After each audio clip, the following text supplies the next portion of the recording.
La piedra filosofal. Vamos a comenzar, pues, con nuestra plática de hoy. Ante todo, debemos nosotros reconsiderar y estudiar, incansablemente, todo ese temario relacionado con la piedra filosofal. En la alquimia se habla siempre de las dos palomas de Diana. Se dice que ella siempre recibe los abrazos de Venus y esto es algo de gran valor.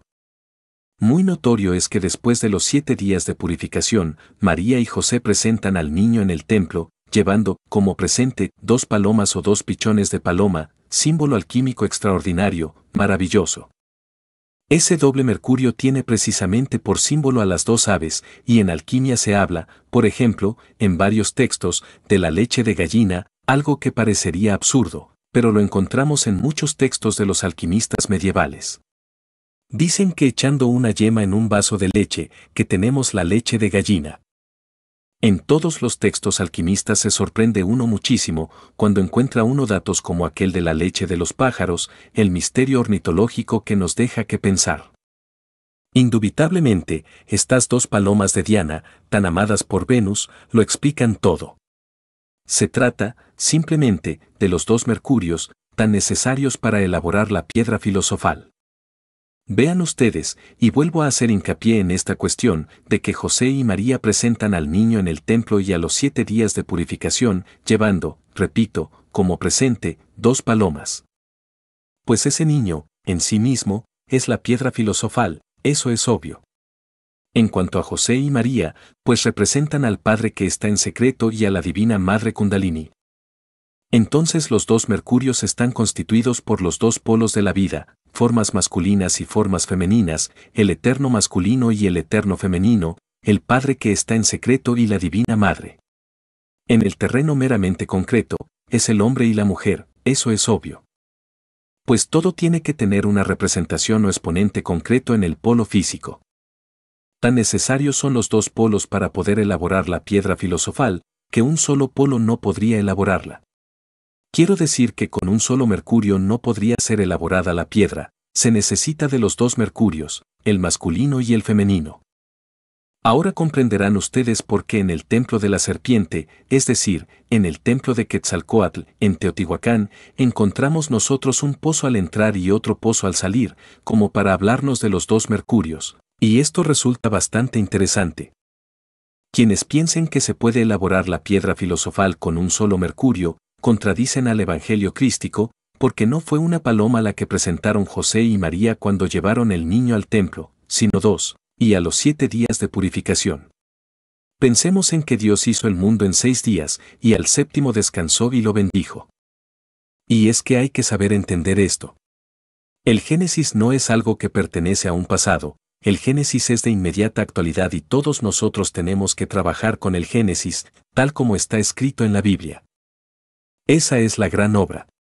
Lo que hizo Dios al crear el mundo, tenemos que hacerlo nosotros al crear nuestro propio universo interior. Si Él se echó 6 días o periodos, nosotros tendremos que echarnos otro tanto, y si Él descansó el 7º, nosotros también tenemos que descansar el 7º, es el 7º día de purificación. En el 8º siempre es la resurrección y esto hay que saberlo entender. Así pues, mis caros hermanos, quien llegue a elaborar esa piedra, tiene, por tal motivo, todos los poderes. Uno sin la piedra filosofal, como les decía el otro día, nada vale, no es más que un pobre gusano de la tierra y eso es todo. En Praga, Checoslovaquia, durante la Edad Media, floreció la magia, el esoterismo en forma trascendental. Allí había libertad de palabra, aunque la Inquisición estuviera tremebunda en toda Europa. Allí se encontraban las gentes más liberales de la época y había una colonia o barrio judío, el gueto era, indudablemente, lo más importante dentro de la colonia judía. Entonces existieron algunos magos hebraicos, verdaderamente fuertes, que sabían fabricar el golem. ¿Y qué era el golem? Esos magos hacían una estatua y luego, en la frente, le escribían la palabra teme, pero al revés, emet, la conjuraban, la exorcizaban litúrgicamente. Aquella estatua llegaba a tener vida propia y podía transportarse, por entre la cuarta vertical, de un lugar a otro, traerle cosas al rabino, objetos a distancia, etc. Eso sí, el día que le borraba la palabra Emet de la frente y le quitaba los verbos de poder, se quedaba la estatua reducida a polvo inmediatamente. Ese golem, pues, era extraordinario. Pero, obviamente, el golem tiene una significación mucho más profunda y simboliza a la piedra filosofal. Quien la posee puede realizar toda clase de portentos y maravillas. La palabra que se escribía, pues, sobre la frente, era teme, escrita de izquierda a derecha, al estilo judaico, emet, es decir, teme en ir a perder tu piedra, si la pierdes fracasas. Claro, cuesta bastante trabajo fabricarla y perderla es una tontería de las más grandes, ¿verdad? De manera que creo que ustedes van entendiendo. Es obvio, pues, que para fabricar la piedra se necesita el tantrismo, tantras, se necesita eliminar a los elementos indeseables, las entidades del ego, etc. No podría uno, verdaderamente, fabricar la piedra si no eliminara a las entidades que constituyen el ego. Eso es claro, todo eso hay que saberlo entender. El trabajo, pues, suele ser difícil, mas no imposible. Se necesita el esfuerzo, eso es obvio. Pero hay dos clases de esfuerzo, está el esfuerzo mecánico y el esfuerzo consciente. Un tipo de esfuerzo mecánico, por ejemplo, es el de los cirqueros, que ejecutan una serie de esfuerzos que no sirven para nada, absurdos, maromas, etc., que no tienen ninguna importancia. El esfuerzo consciente es diferente. Para que haya esfuerzo consciente tiene que haber un propósito definido y pleno conocimiento de lo que se quiere hacer. No basta únicamente conocer o estudiar, dijéramos, el cuerpo de doctrina. Esa es una parte, pero no es todo. Se necesita llegar a la unión, dijéramos, de la doctrina o los principios doctrinarios, es decir, del conocimiento, con el ser. Cuando el ser y el conocimiento se integran, entonces de allí nace el esfuerzo consciente. ¿Cómo sabe uno que una persona posee un conocimiento, o mejor dicho, que posee realmente la comprensión? Voy a decirles, de la unión del ser y del saber deviene la comprensión. Es, dijéramos, la comprensión el medio, que conecta al ser y al saber. Una persona puede tener conocimientos, pero si no ha logrado, pues, unir a esos conocimientos con el saber, pues no tendrá comprensión. ¿Y cómo sabe uno que una persona tiene los conocimientos, pero no posee la comprensión? Muy fácil, el que solamente tiene los conocimientos no hace sino repetirlos, memorizarlos, pero si se le exige a una persona que tiene esos conocimientos memorizados, que los exponga de las más diversas formas, y desde distintos ángulos, en forma espontánea y natural, no podrá hacerlo, se contentará con repetir, más o menos, lo que tiene acumulado en la memoria y eso es todo. Pero quien posee la comprensión puede hablar sobre cualquier parte de la doctrina en forma consciente y explicarla desde los más diversos ángulos. ¿Por qué? Porque tiene la comprensión, porque ha llegado a la comprensión, y esta comprensión resulta, como ya les dije, de la unión del ser y del saber, eso es claro. Así pues, hay necesidad de unir el conocimiento lo que uno aprende, unirlo con el ser. Pero, ¿cómo se podría llegar a esa unión? Mediante la fuerza del anhelo, mediante la inspiración. Solo así se podría unir al ser y al saber. Cuando uno sí es comprensivo, cuando uno comprende la enseñanza, pues puede trabajar, verdaderamente, en forma consciente, hacer esfuerzos conscientes para llegar a fabricar la piedra filosofal, eso es obvio. Los esfuerzos mecánicos no sirven para nada. Se ha dicho, por ejemplo, que diariamente tenemos que eliminar el mercurio seco y la sal roja, eso es obvio. ¿Cuál es ese mercurio seco? Ya dijimos, los elementos inhumanos que cargamos dentro. ¿Y la sal roja? Ya dijimos, que es ese azufre arsenicado, o fuego, dijéramos, del cundartiguador. Todo eso hay que eliminarlo. Pero los trabajos deben hacerse en forma consciente. Los esfuerzos deben ser conscientes. No se deben hacer esfuerzos cuando no es necesario, o no se deben hacer esfuerzos, en tal o cual sentido, más allá de lo necesario. Cuando los esfuerzos se tornan mecánicos ya no sirven, y eso es algo que no debemos nunca olvidar. Podría objetársenos, por ejemplo, que no hay necesidad, o que por qué insistimos nosotros demasiado en la cuestión, pues, relacionada con la transmutación sexual. Sería base más que sería para insistir. Pensemos en que el sagrado sol absoluto, por ejemplo, se disolvería si el Logos no hubiera creado el universo. Fue necesario que el Logos creara el universo para que el sagrado sol absoluto se sostuviera. Esto significa que la fuerza que viene del sagrado sol absoluto, al chocar contra este universo que fue creado, pues dijéramos, repercute o recibe un shock o regresa al Logos multiplicada. Al regresar al sagrado sol absoluto multiplicada, entonces esa vida la recibe ese sol y se sostiene, vive. Pero si no fuera por ese shock, pues no podría vivir el sagrado sol absoluto, se disolvería. Ya estaba para disolverse, durante la noche profunda del gran pralaya. Fue entonces necesario que el eterno Padre Cósmico común hiciera, creara este universo. Así fue como amaneció el Mahamantara, es decir, el día cósmico. Si las fuerzas del sagrado sol chocan contra los mundos y al rebotar, al chocar dijéramos rebotan, reascienden, vuelven al sagrado sol, y claro, lo sostienen. Así se evitó que la morada del uniexistente y del omnimisericordioso eterno Padre Cósmico común, que es el sagrado sol absoluto, se disolviera. Pero ese shock de fuerzas existe en todo lo creado, absolutamente en todo. La energía creadora del tercer logos desciende a través de los 7 centros magnéticos del universo, para tomar forma, dijéramos, en nuestras glándulas sexuales. Obviamente, no podría quedar cortado el circuito, o continúa circulando hacia la generación meramente animal, o entonces nos veremos obligados a imitar al sagrado sol absoluto, mediante un shock, transmutar esa fuerza y regresarla hacia adentro y hacia arriba. Si no hacemos ni lo uno ni lo otro, sino que simplemente retenemos el potencial sexual en nuestras glándulas, el resultado será que las secreciones sexuales de la mujer o el esperma sagrado del hombre involucionen, degeneren. ¿Cómo se sabe que ha involucionado y degenerado ese esperma? Lo vemos en ciertos monjes medievales, algunos demasiado gordos, obesos, llenos de grasa, otros terriblemente flacos y llenos de granos. En cuanto a las características psicológicas de dichos monjes, son ya demasiado conocidas, externamente, fanatismo extremo, íntimamente, cinismo experto, en alto grado. Esos monjes inquisitoriales quemaban a las gentes en la hoguera, eran terriblemente fanáticos y después de cometer el delito, espantosamente cínicos.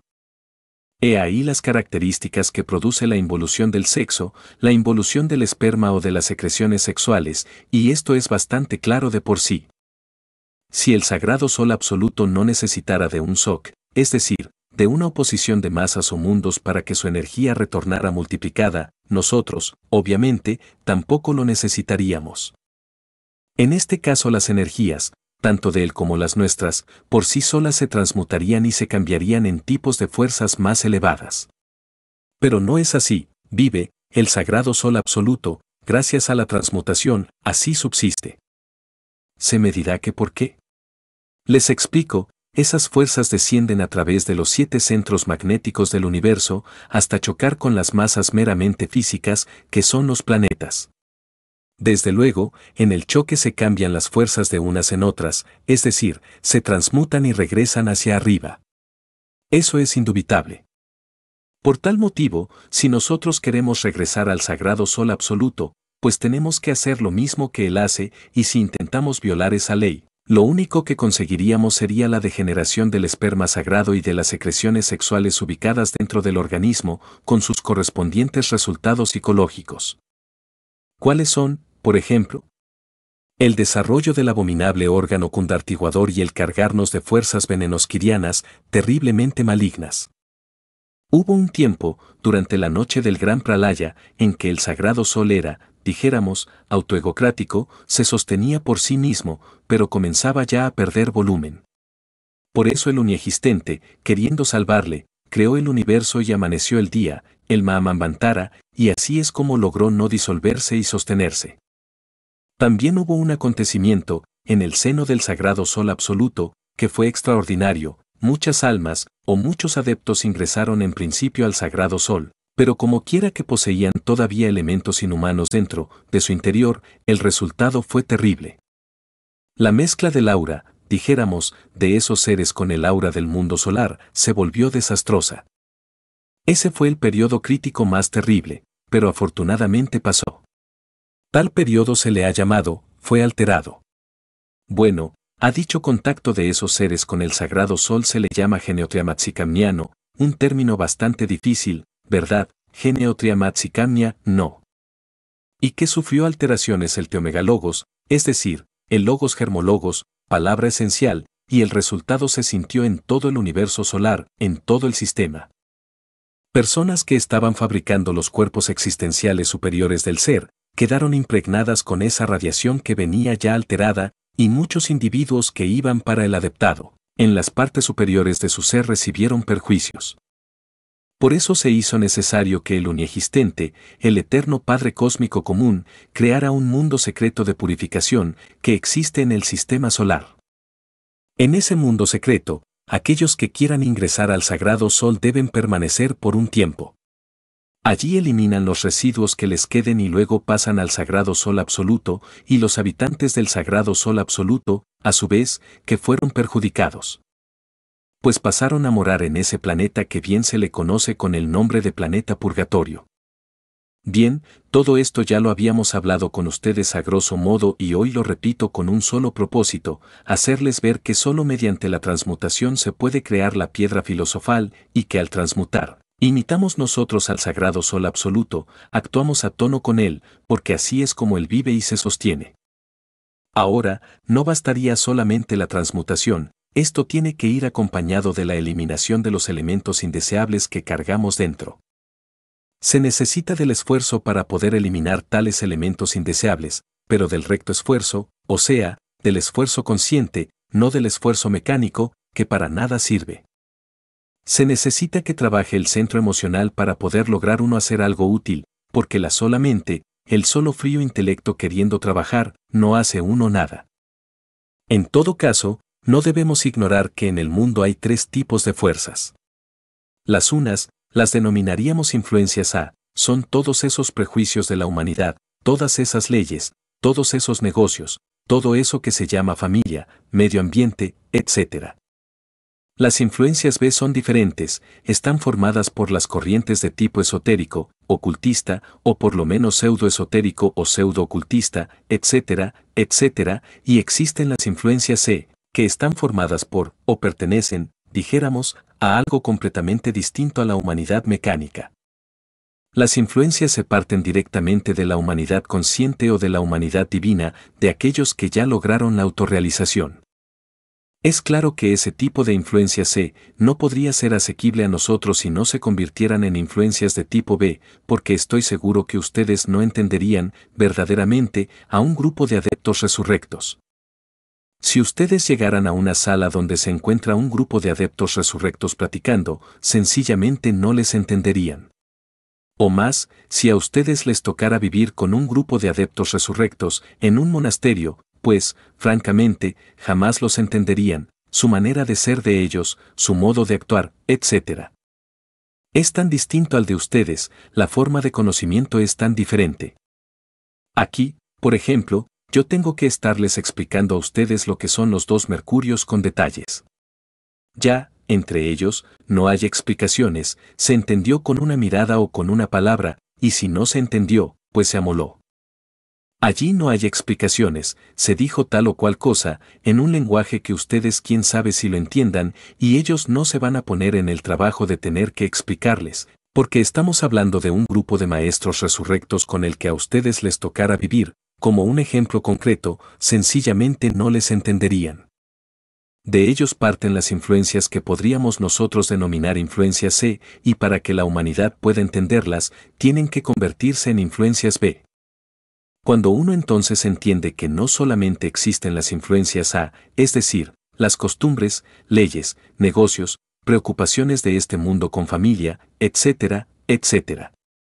Cuando uno comprende que además existen las influencias B y que las encuentra en libros, en literatura, en historias, cuando a través de diversas informaciones sabe uno que hay una humanidad divina, de donde salen las influencias C, entonces uno siente, por primera vez, una emoción muy especial, una emoción muy íntima que le hace pensar.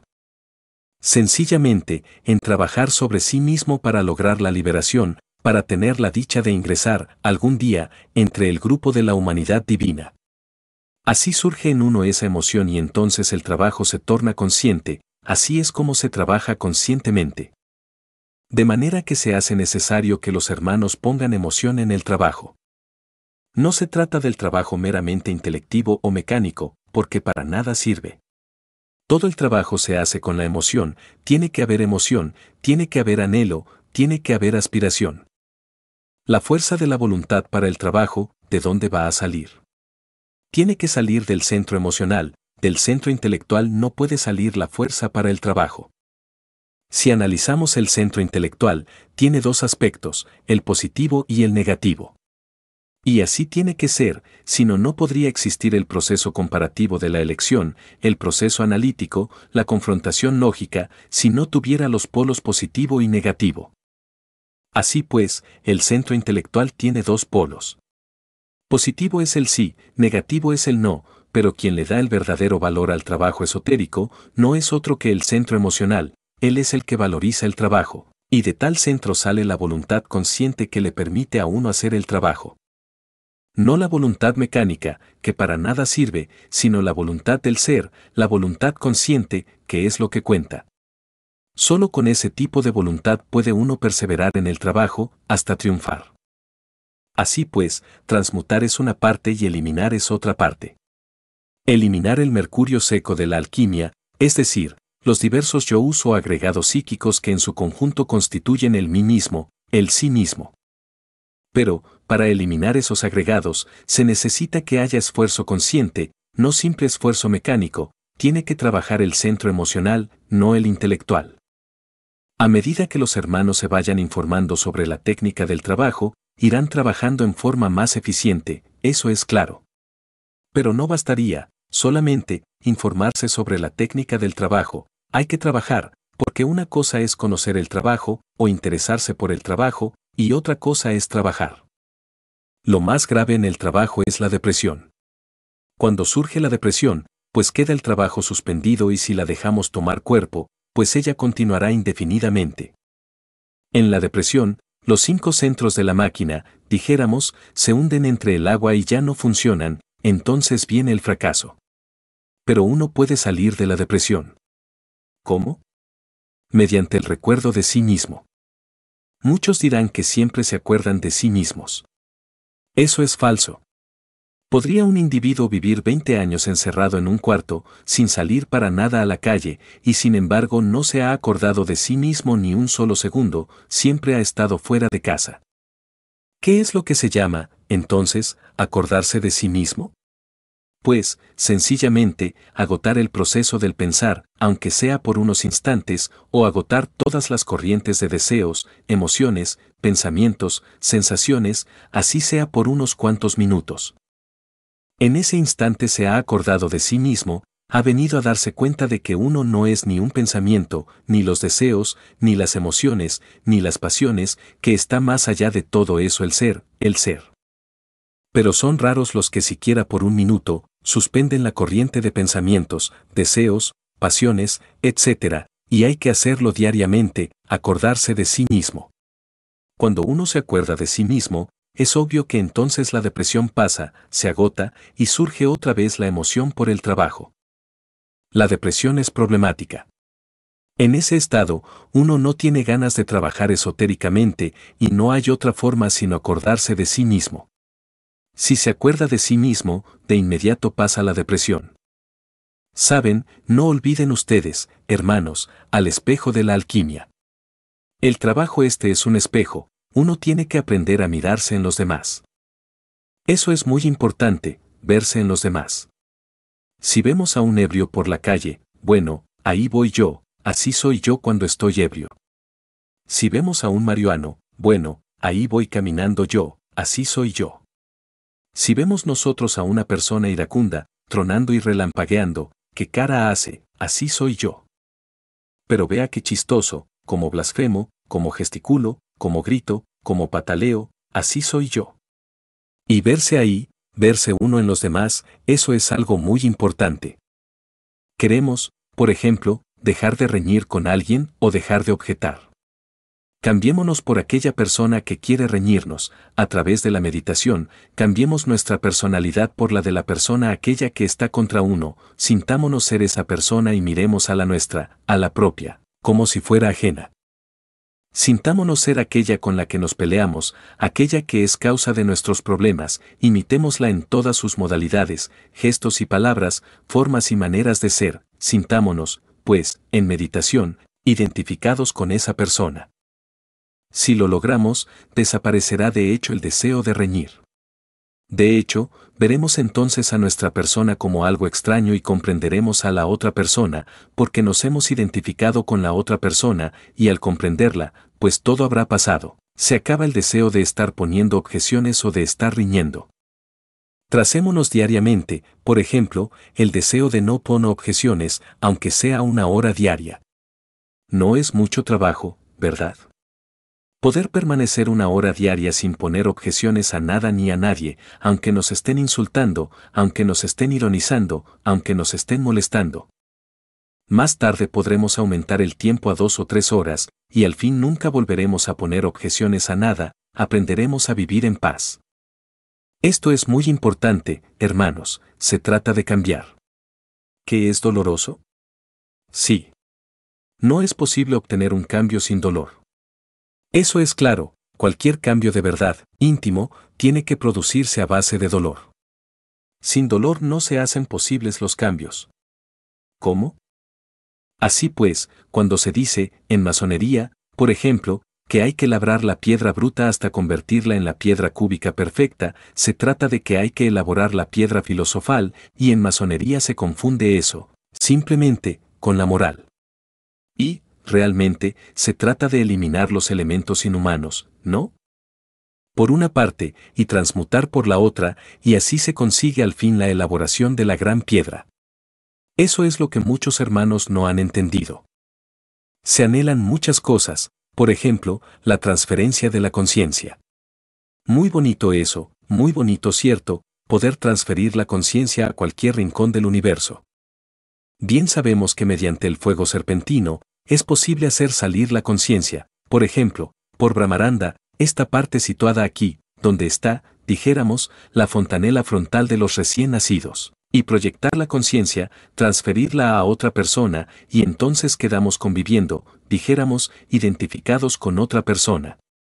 O a cualquier otro remoto lugar del universo para ver, oír y experimentar las maravillas del mundo, etcétera, etcétera, etcétera. Pero, ¿cómo podríamos transferir conciencia, hacer la transferencia de la conciencia, si todavía no hemos eliminado los elementos indeseables que cargamos dentro, el mercurio seco, como se dice en alquimia? Podemos llegar a una iluminación verdadera, pero primero hay que morir para poder ser, solo con la muerte adviene lo nuevo. Así pues, se necesita el esfuerzo consciente en el trabajo, la constancia, hasta triunfar. Pero como les digo, hermanos, no basta que ustedes reciban la información. Esta información, este conocimiento, deben unirlo al ser y solo pueden unirlo al ser mediante el anhelo. Así, de la unión del conocimiento y del ser, deviene la comprensión. Cuando uno ha logrado la comprensión, trabaja conscientemente sobre sí mismo. Y bien, ahora vamos a las preguntas, a ver hermanos. Estudiante. Mire maestro, desde luego que desde el punto de vista trascendental, es maravilloso, pero en la vida práctica cuando se tratan de asuntos totalmente de orden administrativos, como es nuestro caso, claro, pues uno tiene que vivir también con los pies en la tierra. Entonces en una forma o en una mesa deliberante, entonces uno tiene que exponer los puntos con los que no esté de acuerdo con alguno de los exponentes. Incluso, muchas veces se necesita no solo exponer una sola vez. En aras de una gran causa, siempre en aras de una gran causa, que se tiene que exponer para aclarar una idea, muchas veces en ocasiones, un concepto. Digo en esos casos, me imagino que no es el ego, precisamente, cuando se trata de aclarar una idea general, que está incluso sometida a la consideración de una mesa deliberante. Maestro. Bueno, en todo caso voy a decirte, yo he visto deliberantes, de cierta clase, que me han dejado pensando. Por ejemplo, he visto un grupo de las 7 potencias que nosotros las invocamos, pues, para distintos trabajos esotéricos y mágicos, deliberaban sobre ciertas formas extrañas, imágenes, símbolos, por todos percibidos. Uno decía: bueno, tal símbolo presenta tales y tales características, y por lo tanto, mi concepto es que significa tal cosa. Tomaba otro hermano la palabra y decía, después de reflexionar, decía: he visto también ese mismo símbolo por este otro ángulo y considero que, por tal motivo, reviste además esta otra característica, y punto.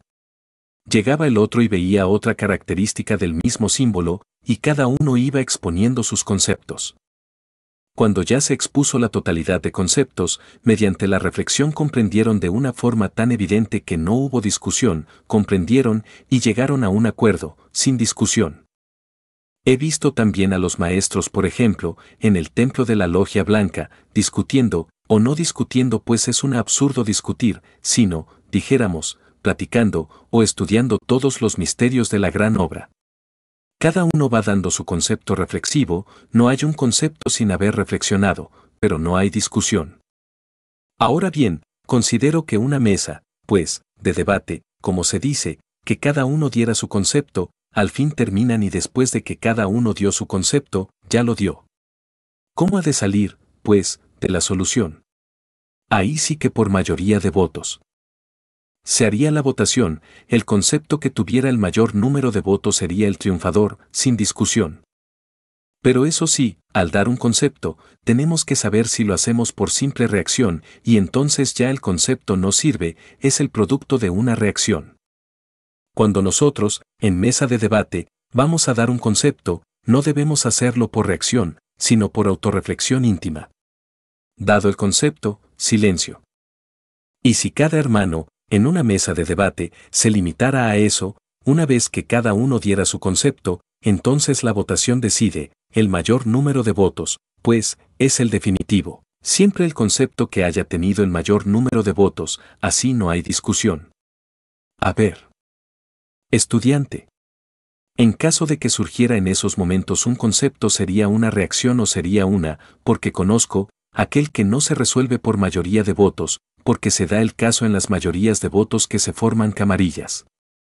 El otro sistema es el acuerdo unánime mediante la solución de los problemas, la eliminación. Y es evidente que cuando uno...